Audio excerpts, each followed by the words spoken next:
Muy buenas tardes, chicos. Vamos a ir comenzando porque el tema de hoy es un poquito extenso. Así que vamos a ir comenzando, ¿ya?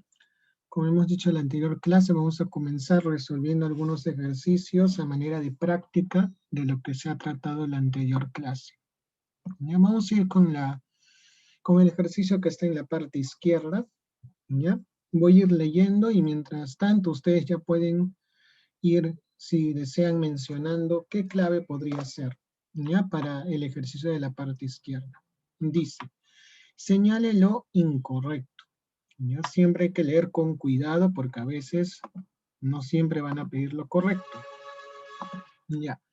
Las panacas más importantes fueron las de Pachacútec, llamada Hatunayyu, y Tupac Yupanqui, llamada Capac Ayllus. Ya recordemos que la panaca era la familia del Inca. 2. La nobleza advenediza estaba conformada por los llamados orejones. Recordemos que la nobleza advenediza estaba conformada por aquellos curacas que se habían rendido de forma pacífica al imperio, ¿ya? Porque recordemos que habían dos formas de conquistar a otro pueblo por parte de los incas, ¿no? La vía pacífica y la vía de la guerra, la vía violenta.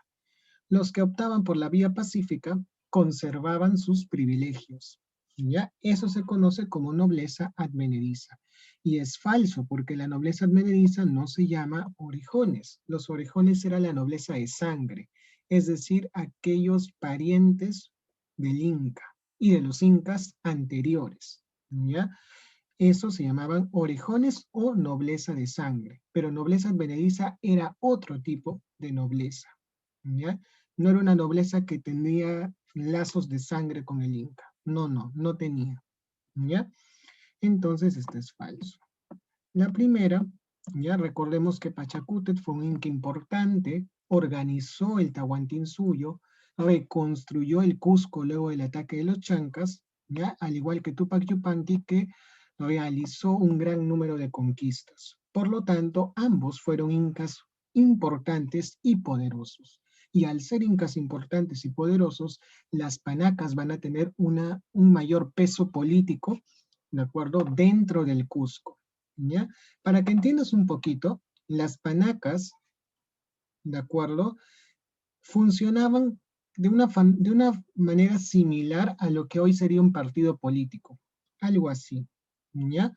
La panaca, recordemos que cuando, por ejemplo, Pachacútec estaba gobernando, tenía su panaca, ¿ya? Pero una vez que Pachacútec moría, esa panaca que estaba en la realeza bajaba a la nobleza, ¿ya? Porque obviamente Pachacútec ya no estaba en vida, ya no estaba gobernando, otro era el Inca. Y ese nuevo Inca, con su panaca, subían a la realeza, ¿ya? Y teníamos una nueva panaca. Y si te das cuenta, tuvimos varios Incas, es decir, hasta que el imperio del Tahuantinsuyo cayó, hubieron varias panacas, porque cada Inca tuvo su propia panaca, ¿ya? Y al ser similares a un partido político, van a tener influencia, ¿de acuerdo? Dentro de las decisiones que se tomen, dentro de los futuros sucesores en el Tahuantinsuyo. Las panacas, junto con el Inca que gobernaba en ese momento, elegían, de acuerdo, de forma conjunta, a quién iba a ser el nuevo Inca, el sucesor, el famoso Auqui. ¿Ya? Por lo tanto, estas panacas sí fueron importantes, ¿ya? Porque esos incas fueron muy relevantes. Recordemos que Tupac Yupanqui fue el máximo conquistador. Realizó un gran número de conquistas a los Chimú, los Chachapoyas, ¿ya?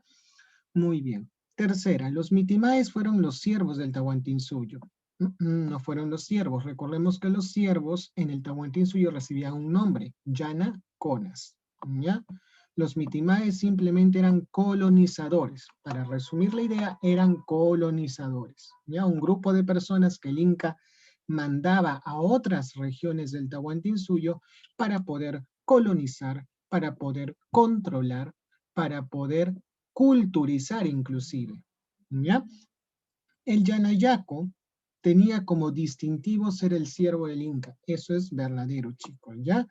Dentro de ese mundo de sirvientes del Tahuantinsuyo, habían, por así decirlo, dos tipos. El primero era el yanacona, que era un sirviente que el Inca regalaba a cada noble. Cada noble tenía que tener su séquito de sirvientes que están a su servicio, ¿ya?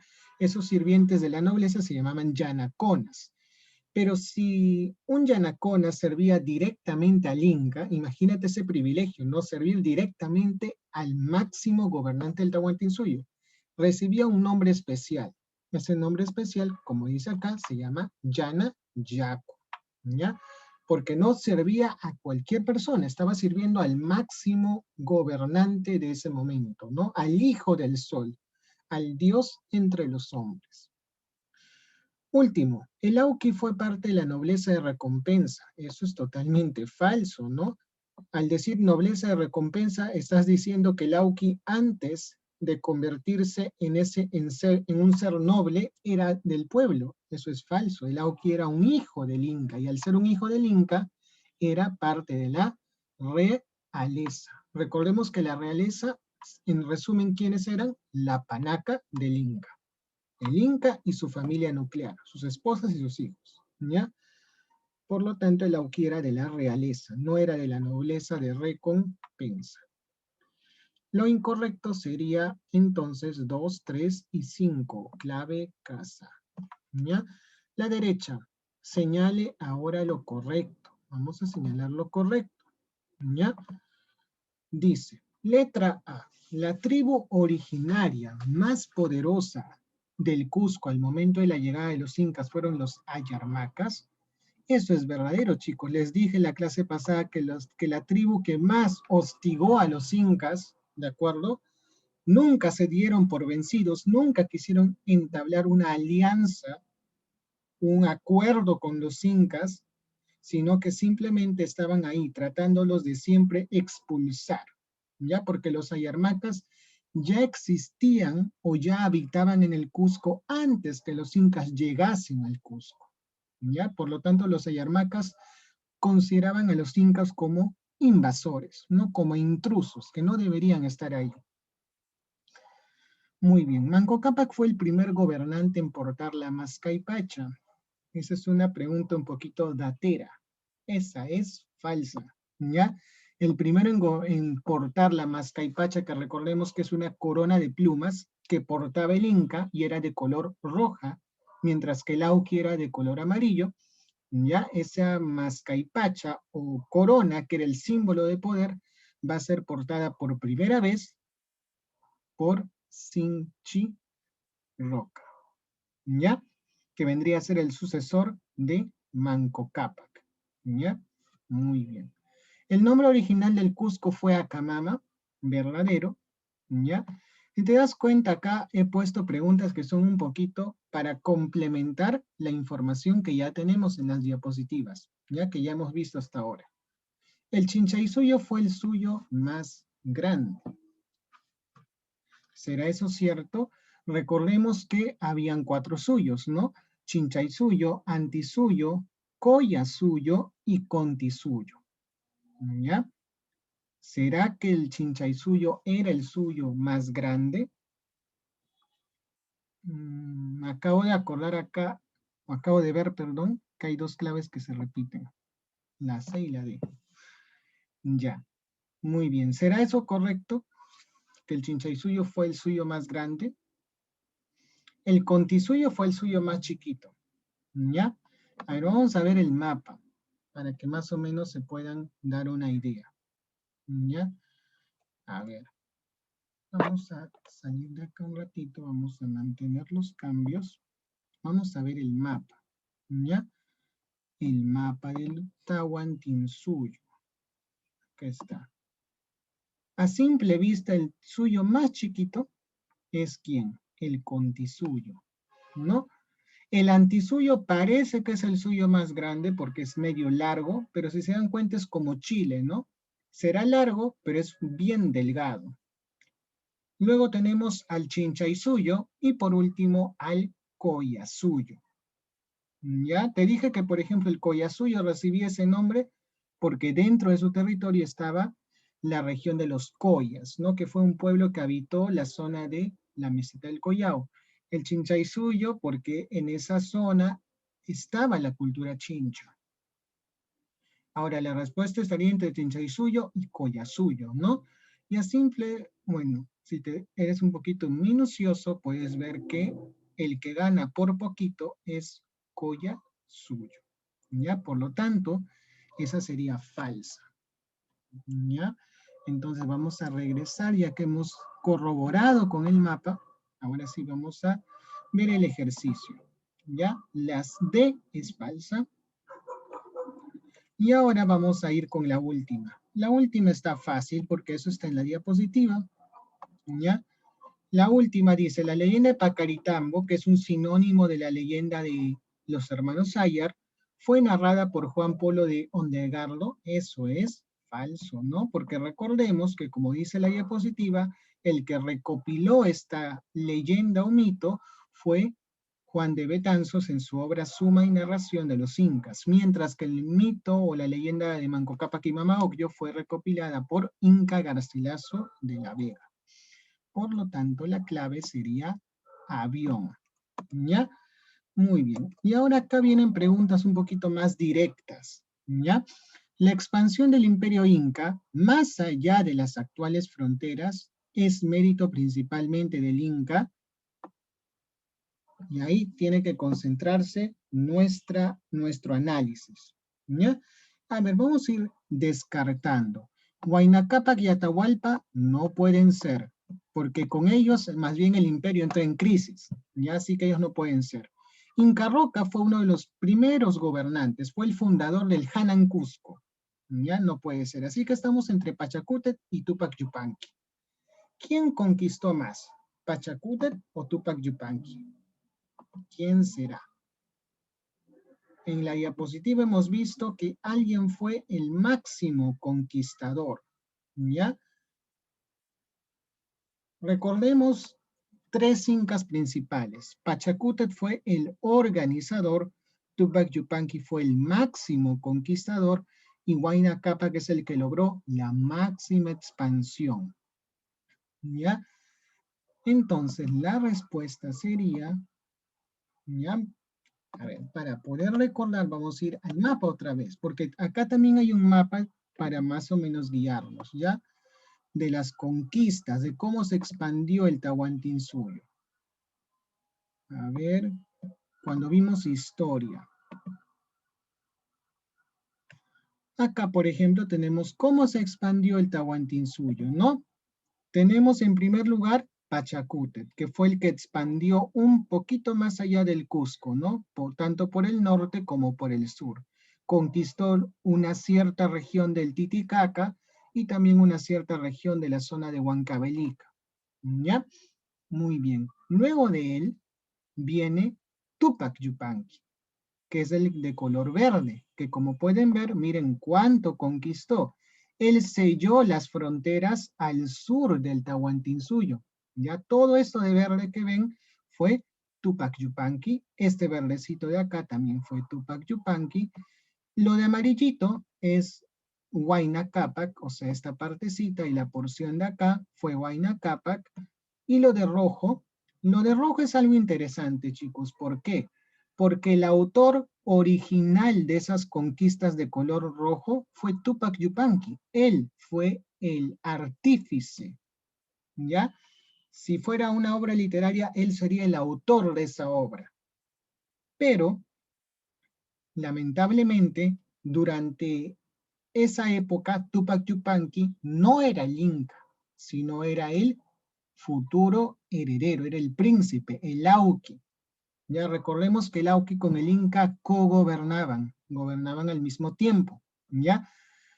Pero si nosotros queremos relacionar o comparar entre los tres, obviamente el que más conquistó va a ser Tupac Yupanqui, a simple vista, ¿ya? A pesar que unamos lo rojo y lo anaranjado, el que más logró conquistar, el que más territorio aportó al Tahuantinsuyo fue Tupac Yupanqui, ¿ya? Entonces, acá vamos a tenerlo las cosas claras. Por ejemplo, si me preguntan, ¿quién selló las fronteras del Tahuantinsuyo por el sur? La respuesta sería Tupac Yupanqui, ¿ya? Porque si te vas al mapa, al sur, ¿quién fue el que conquistó al sur? Tupac Yupanqui. Si me preguntan, ¿quién selló las fronteras del Tahuantinsuyo al norte? Sería Huayna Cápac, lo de color amarillo. Si me preguntan, ¿quién inició la gran expansión del Tahuantinsuyo? ¿Quién la inició? Pachacútec. ¿Ya? ¿Quién conquistó más territorio? Tupac Inca Yupanqui, como pueden ver en el mapa. ¿Y quién logró la máxima expansión? Huayna Cápac. Y la pregunta es ¿por qué? No hay algo contradictorio. Si por un lado Tupac Yupanqui conquistó más, él debía hacer la máxima expansión, pero no. Lamentablemente, él murió y fue su hijo el que, por agregar un cachito más, logró la máxima expansión, ¿ya? Que fue Huayna Cápac. Entonces, ahí hay 4 posibles preguntas que pueden realizarte, ¿no? ¿Quién selló las fronteras al sur? Tupac Inca Yupanqui. Al norte, Huayna Cápac. ¿Quién inició la gran expansión del imperio? Pachacútec. ¿Quién conquistó más? Tupac Inca Yupanqui. Y una pregunta más. ¿Quién logró la máxima expansión? Huayna Cápac. ¿Ya? Entonces, ya tenemos eso claro. Esos 5 puntos claros. Entonces, la respuesta en esa pregunta sería la C. Tupac Yupanqui. ¿Ya? Vamos con la 5. Vamos con la 5. Muy bien. Según el historiador del Busto Durturburu, ¿no? Fue un historiador, al igual que Roustorowski, al igual que Franklin Pease, Waldemar Espinosa, ¿qué dice él? El Inca, Espacio, habría viajado hasta la Polinesia a la isla Mangravera. En otras palabras, ¿quién se le conoce como el Inca navegante? La respuesta es Tupac Yupanqui. Miren cuántas cosas hizo Tupac Yupanqui. Fue el máximo conquistador, fue el Inca navegante porque realizó una expedición hacia la Polinesia, según lo que afirma este historiador, y fue algo, chicos, en lo cual se afirmó o fundamentó su teoría años más tarde Thor Heyerdahl, lo que vimos en la primera semana de clases, ¿ya? Poblamiento americano. Que los americanos poblamos Polinesia. Fue un planteamiento opuesto al de Paul Rivet, porque Paul Rivet decía al revés, Polinesia pobló América. 14. Fue el primer inca del Hanan Cusco, fundador del Yachayhuasi. Hoy día vamos a ver qué significa Yachayhuasi. Muy bien, sería Inca Roca, ¿ya? 15. En la costa central, el Inca Tupac Inca Yupanqui logró someter a, dice costa central. Chimu Cápac viene de Chimú, y Chimú fue costa norte, no puede ser. Guavia Rucana, si desean pueden apuntarlo ahí, fue el último gobernante de los Chachapoyas, y los Chachapoyas no están en la costa, ¿dónde estaban? En la selva, así que esta no puede ser. Asto Huaraca fue uno de los últimos gobernantes de la cultura chanca, ¿ya? Y los chanca no los había derrotado Tupac Yupanqui, los derrotó Pachacútec, no puede ser. Entonces la respuesta ¿cuál sería? Estamos entre Michancamán, ¿no? Y Coyicapac. Y si tú revisas un poco la historia de los Chimú, dentro de la genealogía de reyes Chimú está Michancamán.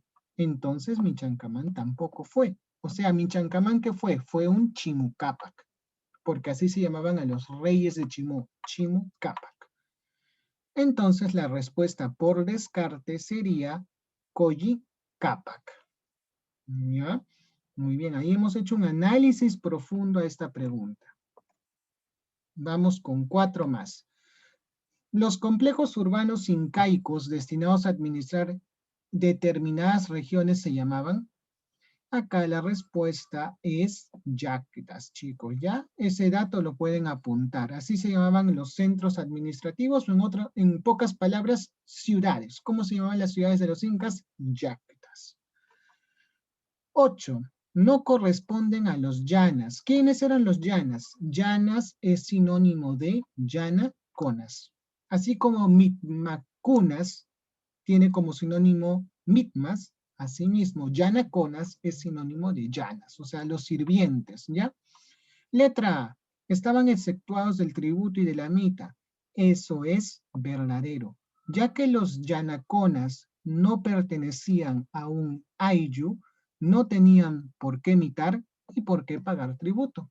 No pertenecían a un ayllu, no era su obligación.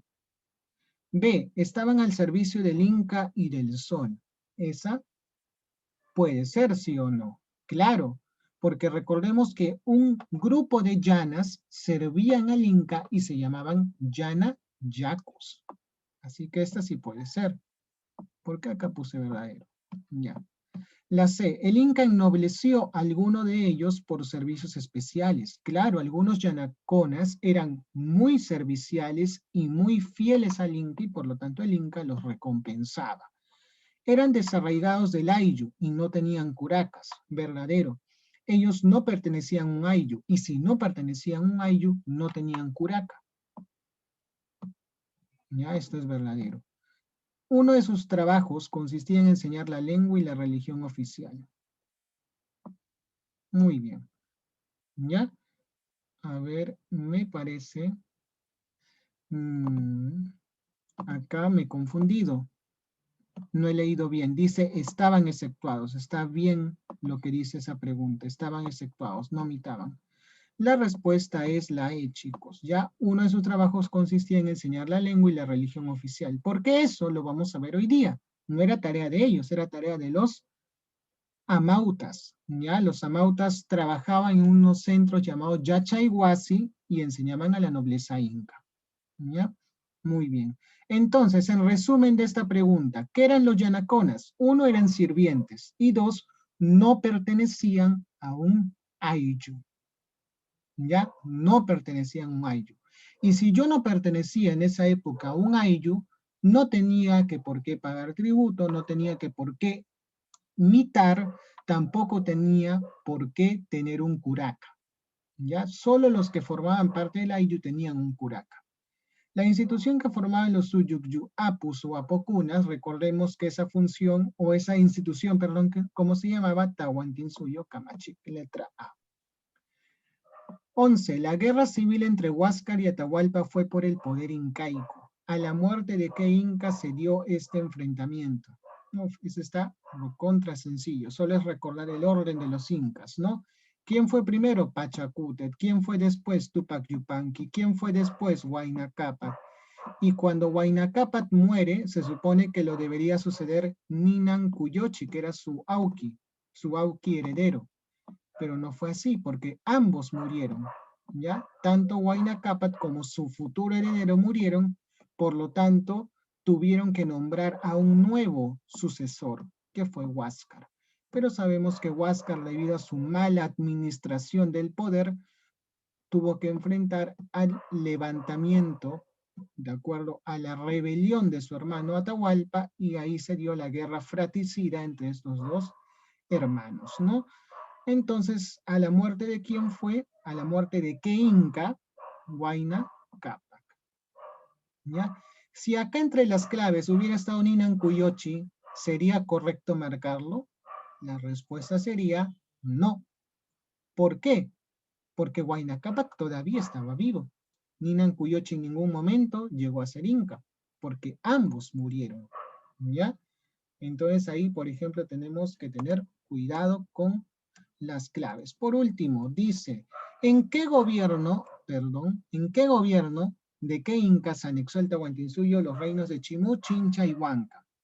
Es cierto que el que conquistó es Reino Chimú, por ejemplo, fue Tupac Yupanqui, pero acá me preguntan, no me preguntan por la persona, me preguntan en qué gobierno. Por lo tanto, la respuesta es Pachacútec. Ya hay que leer bien. No me preguntan quién conquistó, me preguntan en qué gobierno se dio eso. ¿Ya? Hay que tener cuidado ahí. 10. Invadió Chile, Quito y Tucumán. Si te das cuenta, Argentina, ¿dónde queda? Al sur del Perú. ¿Y quién conquistó el sur del Tahuantinsuyo? Tupac Inca Yupanqui. ¿Ya? Recuerda el mapa entonces. Vamos a volver a recordar esos 5 puntos. Primer lugar, ¿quién selló las fronteras al sur? Tupac Yupanqui. Al norte, Huayna Cápac. ¿Quién conquistó más? Tupac Yupanqui. ¿Quién logró la máxima expansión? Huayna Cápac. Y por último, ¿quién inició esta gran expansión? Pachacútec. ¿Ya? Muy bien. Hoy día vamos a avanzar rápidamente con el último tema de la unidad 1. Ya hoy día vamos a ver todo lo que tiene que ver con economía y cultura del Tahuantinsuyo. Y si nos da tiempo, Mesoamérica, cultura maya y cultura azteca, porque eso nos va a permitir comprender la conquista, que va a ser el siguiente tema. ¿Ya? Muy bien. Y si te das cuenta en las imágenes, hay una semejanza, ¿no?, entre la cultura inca y la cultura azteca. Los gobernantes, ¿cómo eran llevados? En andas, en literas, eran cargados, considerados seres sagrados. ¿Ya? En primer lugar, vamos a ver la economía. Eran 2 principios en los cuales se basaba la economía. Primero, reciprocidad simétrica. Simétrica me refiero de igual a igual. Y eso se traduce, por ejemplo, en el AINI. El AINI era la ayuda mutua, ¿ya? 2 personas que pertenecían al mismo AIYU se podían prestar ayuda.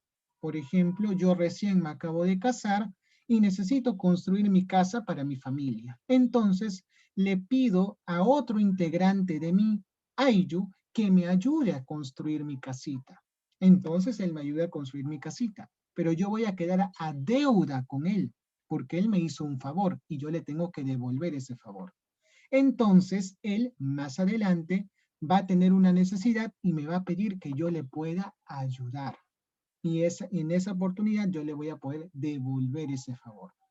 Entonces, este intercambio de ayuda, este intercambio de favores se da al mismo nivel, ¿de acuerdo? No se da entre el inca y un indígena, no se da entre el curaca y un miembro del AIRU, sino que se da de miembro a miembro, ¿ya? Es como una relación alumno-alumno. Están en el mismo nivel, en la misma jerarquía. Sería diferente si la relación fuera alumno-director, ¿de acuerdo? Ahí la relación es diferente, porque no estamos hablando de alguien igual, ¿de acuerdo? Al director se le tiene que hablar con respeto. Si la relación fuera alumno-director, se llamaría reciprocidad asimétrica. Y esta reciprocidad asimétrica era la relación entre el AIYU y el Estado, ¿ya? Y el ejemplo más básico de esto era la mita, ¿de acuerdo? La mita, el trabajo obligatorio a favor del Estado. Entonces, dentro de lo que nosotros conocemos como trabajo, habían 4 modalidades, ¿no? En el colegio nos enseñaron 3, había una más. La primera, la que todos conocemos, era la mita, que se caracterizaba por ser obligatoria. Eso es cierto. Si tú tenías de 18 a 50 años, estabas obligado a trabajar a favor del Estado. Y trabajar no solo significaba ir a cultivar, ir a cuidar el ganado, sino habían otras formas de realizar la mita. Por ejemplo, ir a construir obras públicas, construir un templo, construir un puente, eran otras formas de realizar la mita. ¿Ya? La mita era a favor del Estado o a favor de las autoridades, ¿no? Como era el Inca, como eran los sacerdotes. Y lo interesante, chicos, era que era periódica. Era periódica. Esa es una característica muy importante. Los incas sí eran inteligentes, a diferencia de los españoles. ¿Ya? ¿Por qué? Porque los incas eran conscientes de que si tú sobreexplotabas al trabajador, al poblador, obviamente iba a terminar muriendo. Tú no podías tenerlo de por vida trabajando continuamente, diariamente, día a día en una mina. Obviamente se va a morir. Pero los españoles no hicieron eso. Los tuvieron prácticamente ahí encerrados en un tajo minero hasta que prácticamente se muriesen. Pero no, los incas sí eran conscientes de que era necesario rotar, ¿de acuerdo? Quizás Este mes yo vaya a trabajar a la mina, el otro mes va mi compañero y así nos rotamos para que no nos sobreexploten. Porque si nos sobreexplotan, obviamente vamos a terminar muriendo, nos vamos a desgastar físicamente. ¿Ya? Muy bien. Otros tipos de trabajo eran la minca, el aini y la chunca. La minca, acuérdense esta letrita de acá, la K. ¿La K de qué? De comunidad. Era el trabajo a favor de la comunidad. O lo que en la actualidad sería, por ejemplo, apoyar en una obra que beneficie a tu vecindario, a tu distrito. ¿Ya? Hay una obra, por ejemplo, el alcalde, no sé, quiere construir un puente o quiere remodelar las estructuras de acero. Entonces, todos los vecinos de Chorrillos o de distrito de San Juan de Miraflores o de Lurigancho o de cualquier otro distrito nos apoyamos entre todos, ¿no? Todo sea por beneficiar a tu comunidad, a tu distrito. Ya no estás beneficiando al Estado, que es algo más grande, sino estás beneficiando a tu localidad, a tu comunidad. Y el AINI, como les dije hace un ratito, es una ayuda de tú a tú, entre personas, mucho más cercana, mucho más íntima. Y la chunca era una forma de trabajo obligatoria en caso de emergencias, por ejemplo, una guerra, una catástrofe, un desastre, una emergencia nacional, ¿ya? Algo similar, por ejemplo, a lo que se daba en Europa. En Europa, por ejemplo, las mujeres, por lo general, durante la Primera Guerra Mundial, durante la Segunda Guerra Mundial, durante guerras que involucraban que gran cantidad de hombres, gran cantidad de varones vayan a la guerra a luchar, prácticamente las industrias, los puestos de trabajo quedaban desocupados. Entonces eran las mujeres las que reemplazaban o ocupaban esos lugares vacíos dejados por los hombres, ¿ya? Algo similar pasaba también en el Tahuantinsuyo en épocas de guerra. Como los hombres iban a pelear, era necesario que la tierra continuase siendo trabajada. Y en ese caso involucraban a las mujeres, ¿no? Como podemos ver también en las imágenes que vemos acá, ¿ya? La tierra se repartía por topos. El topo era una unidad de medida para la tierra. Recordemos que la agricultura era la actividad más importante, ¿ya? Y por lo general, si eras hombre, te daban un topo, y si eras mujer, te daban medio topo. Obviamente, el topo iba a depender de la calidad de la tierra, ¿ya? Si era una tierra buena, no te iban a dar mucho, ya que era una tierra de buena calidad, pero si era una tierra de mala calidad, te tenían que dar un poquito más para que todos estén a la misma altura, para que todo sea equitativo. Y no todas las tierras eran iguales, ¿de acuerdo? Habían tierras del Estado, tierras del Inca, tierras del Sol y tierras del Ayllu. Obviamente las mejores tierras estaban reservadas para el Estado, para el Inca y para el Sol. Y las tierras que sobraban eran para las tierras del Ayllu, ¿no? Las tierras del pueblo.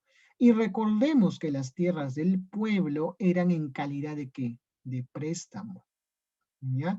Se le entregaba un topo a los hombres y medio topo a las mujeres. Y cuando este hombre o esta mujer moría, ese topo y ese medio topo regresaba al Estado. Y otra vez el Estado volvía a repartir ese topo a nuevos hombres y a nuevas mujeres, ¿ya? Y por eso, pues, el Estado Inca se convirtió en un Estado sustentable, ¿de acuerdo? Una economía sustentable, sostenible, ¿ya? Una economía bien sólida, bien administrada. ¿Qué más podemos decir acerca de la economía para terminar y volver a conectarnos? En este caso, tenemos también la importancia de los quipus como instrumentos compuestos de nudos y cuerdas para poder contabilizar la producción. Y el que era el experto en manejar e interpretar estos quipus era el quipu Kama Yok, el cual también en algunos momentos enseñaba a los futuros funcionarios públicos en el Yachayhuasi la lectura de los quipus. ¿Ya? Muy bien. Ahora, el estado inca, acordémonos que era un estado inmenso, un territorio muy grande, que por lo tanto necesitaba estar conectado, interconectado. ¿Y cómo se conectaba entre sí? Por medio de unas redes de caminos llamadas Capacñán, una imitación de lo que ya hacían años atrás el Imperio Wari. Por eso Guillermo Lumbreras que dice que este Capacñán de los incas no fue algo nuevo, sino simplemente fue una remodelación y una ampliación de los Capacñán que ya existían desde el tiempo de los Wari. ¿Ya? ¿Qué dije? Fue una remodelación y una ampliación de los Capacñán que ya existían. Así afirma Guillermo Lumbreras. ¿Ya? Porque si retrocedemos un poquito en el tiempo, los Wari también construyeron una red de caminos. Y en esta red de caminos, quienes se transportaban como los famosos mensajeros, ¿de acuerdo? Y se transportaban no a carro, no a bus, sino a pie. Eran los chasquis. ¿Ya? Vamos a continuar, vamos a cortar y vamos a volver ya a conectarnos.